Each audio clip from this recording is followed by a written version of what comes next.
I want to show you this place. Stephanie and I drive past this every day. Never been in it before. What it is, it's an old pub which is taken over by a corner shop over the road, and they've got inside it, they've got like pots and that. And then they've used the car park in the back area to just cram in as many plants as they can as a garden centre. So it's like a corner shop which has become a garden centre. And they've got every little place just totally full of stuff. And they've got like the house next door to the corner shop, garden just full of all the plants for sale, and the backyard, everything's full. So this is like a pub car park. The pub is no longer in use, it's just selling pots. And then this is absolutely crammed full of stuff. So this is basically on one of the routes that Stephanie and I sometimes come when we like get off the main road and head up towards the airport. Just in the middle of the urban area. Amazing. You probably can't see anything on the camera other than just plants, density of plants. You kind of get through most of the routes. I don't know which way to go.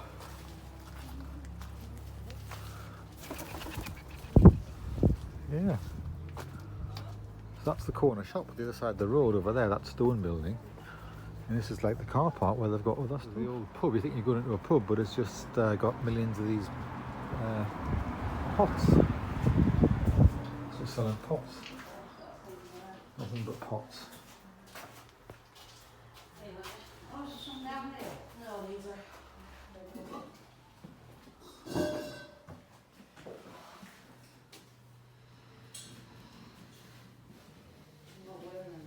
This is the road we drive up, and this is the corner shop. You see the owner's just sitting there. You're buying all these plants, and then on the other side is this pub. But of course, they're using this car park and all that we just walked through as more storage. And all like outside of the house there, everything's just crammed up behind the house. Yeah, they've just got them piled up in front, the front doors and all that here. And then it goes right around the back of the house as well. The backyard completely full. So this is just near the little Asda before you get to the garden centre. It's called Gallows Hill Nature Reserve. So it's just off the road that goes past the garden centre and the Asda.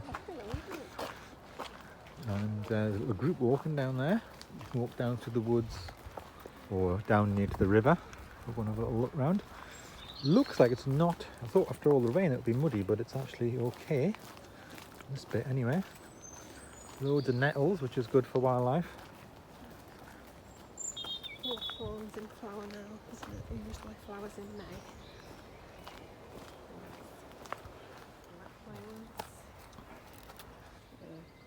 Heavenly type flower. Kingfishers. Yeah. Oh, so this here is the River Wharf. Flowing quite well after all the rain last night and yesterday.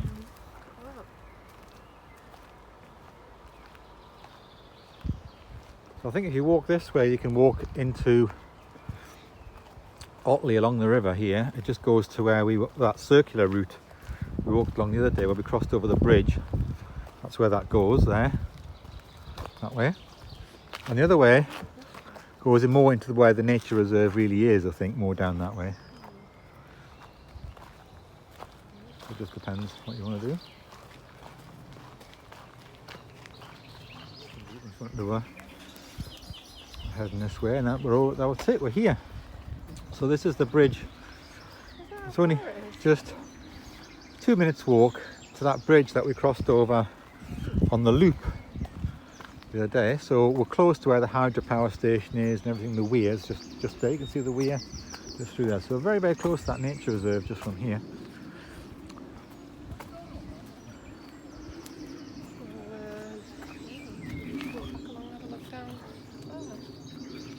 So we just walked back from that bridge again, back to where we originally came out. We parked the car at the nature reserve here, just near the Otley Garden Centre. And so we've just done that little walk, just 2 or 3 minutes back and there and back to that bridge. And then we'll have a little look more at the sort of centre part of the nature reserve down this way. So we just parked there as well. There's a few little cars there, that's where we parked. In there.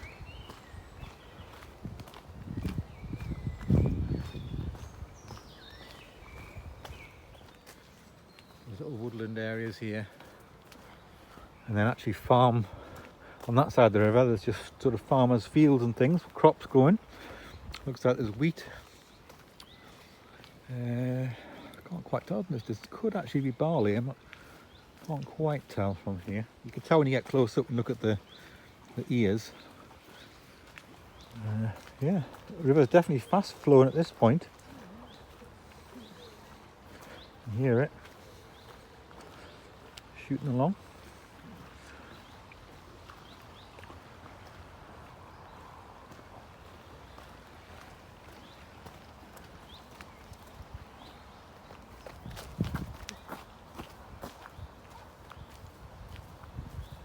So I'm telling you about nettles and thistles and stuff like that, which are very good for wildlife. They've butterflies and different birds who eat the caterpillars and all that.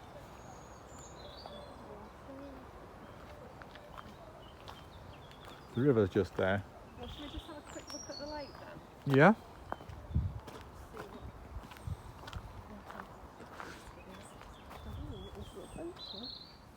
Little bridges and things over the ponds and what have you there.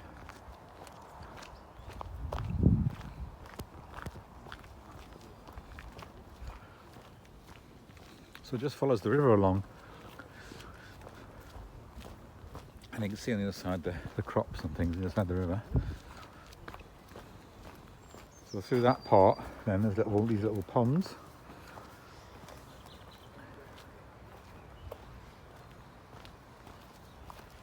And that's it. So that's the sort of boundary of the nature reserve. We haven't been up all that area. We just walked straight along the river.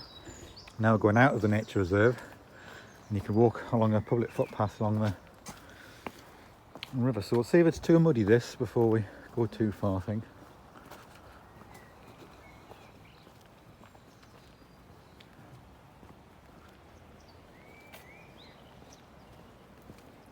We'll just come back onto the nature reserve because it was looking like grab a little board. So, as soon as we went off the nature reserve, the paths were a bit too muddy with the rain that we had recently. So we'll do that another time. You can walk along to these big lakes. It's Pool and Wharfdale. But we'll just keep to the main paths of the nature reserve, which aren't too muddy. This tells you about the woodland here. Only 11.5% of Great Britain is covered with trees. So the woodland here at Gallows Hill were planted in 1990s onwards. So there's no big thick trees here. They're only 30 years old. Things we can see. What's that flower that we get near our tree in the garden? Oh yeah, what is that? Celandine. That's the celandine, yeah, we get that here. Yeah.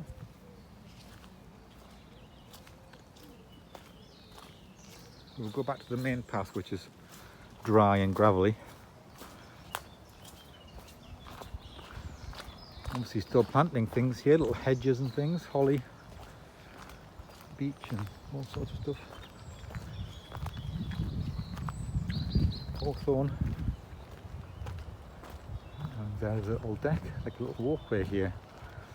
Platform above this pond.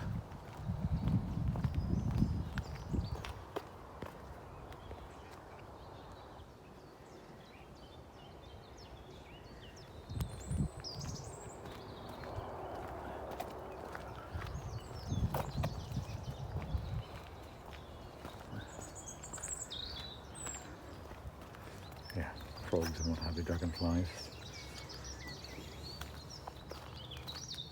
Not sure. You see anything?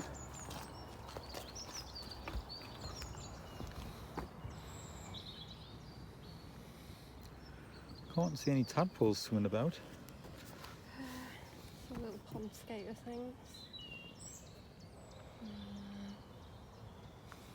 So this is one of the most important breeding sites for common toads in West Yorkshire, with over 900 counted in one evening. I haven't seen any though. I didn't see there's no sort of tadpoles and that going on in there. Yeah.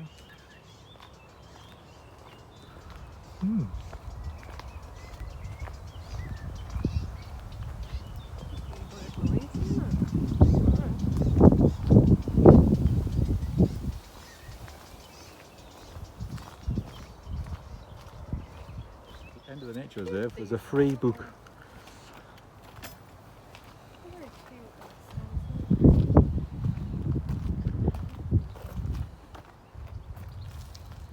Much of the area is an old sewage works sludge beds. It was purchased in 1988 from Yorkshire Water. They moved on anything toxic and then constructed the ponds and all that. So yeah, the name, because it was used as a site of execution as far back as Anglo-Saxon times. During the reign of Henry I, 1100, the Archbishop of York had power to execute thieves caught in the Manor of Otley. The last execution took place in 1614, so it's called, that's why it's Gallows Hill Nature Reserve.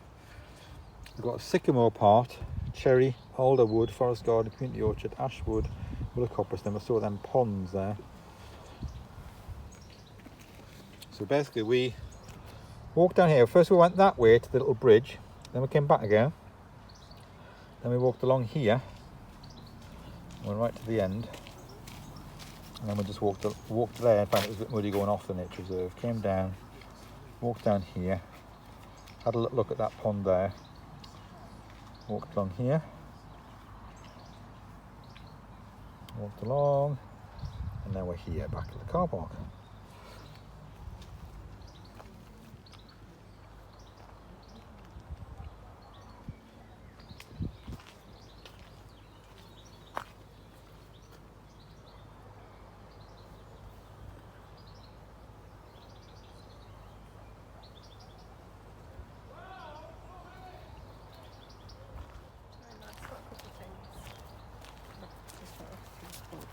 Life garden and the magazine.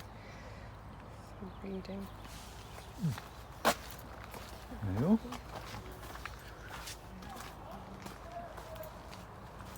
Go back to the car park again. We've obviously recently resurfaced all this.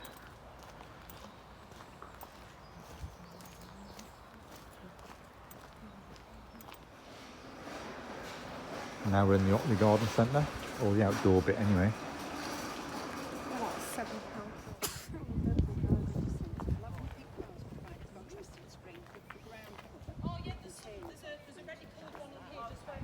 A very colourful bit here. All these different rhododendrons, different colours.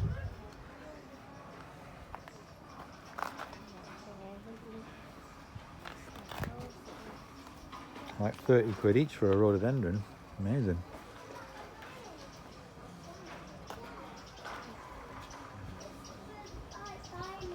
Got these ones here, what would you like? £80 for one of these.